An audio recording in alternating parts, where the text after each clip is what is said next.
আগের ম্যাচে 5 উইকেট পেয়েছিলেন, কিন্তু পাকিস্তানের বিরুদ্ধে শুরুটা মোটেই ভালো হলো না মোহাম্মদ শামির।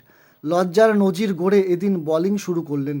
স্পেস চলাকালীন আবার পায়ের ব্যথা শুরু হয় তারকা পেসারের। টসে জিতে ব্যাট করতে নামে পাকিস্তান। ভারতের হয়ে বোলিং শুরু করেন মোহাম্মদ শামি। চ্যাম্পিয়ন ট্রফির প্রথম ম্যাচ প্রথম ওভারেই উইকেট তুলে নিয়েছিলেন, কিন্তু এদিন ম্যাচের শুরুটা মোটেই ভালো হলো না তার। প্রথম ওভারেই 5টি হোয়াইট বল এলো শামির হাত থেকে। ফলে লজ্জার নজির গড়ে 1 ওভারে 11টি বল করলেন সব মিলিয়ে। ওয়ানডে ম্যাচের 1 ওভারে 11টি বল করার নজির এর আগে আরও 2 ভারতীয় বোলারের রয়েছে। 2003 সালে অস্ট্রেলিয়ার বিরুদ্ধে 11 বলের ওভার করেছিলেন জাহির খান। খারাপ বোলিং, তারপরে শামির ভোগান্তি আরও বাড়ে। দ্বিতীয় ওভারে বল করার সময় হঠাৎই পায়ে ব্যথা অনুভব করেন। মাঠে এসে ফিজিও প্রাথমিকভাবে চিকিৎসা করেন।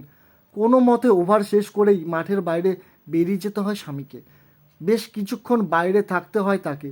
চিকিৎসা করানোর পরে মাঠে ফিরে অবশ্য বোলিং করেছেন শামি, তবে উইকেট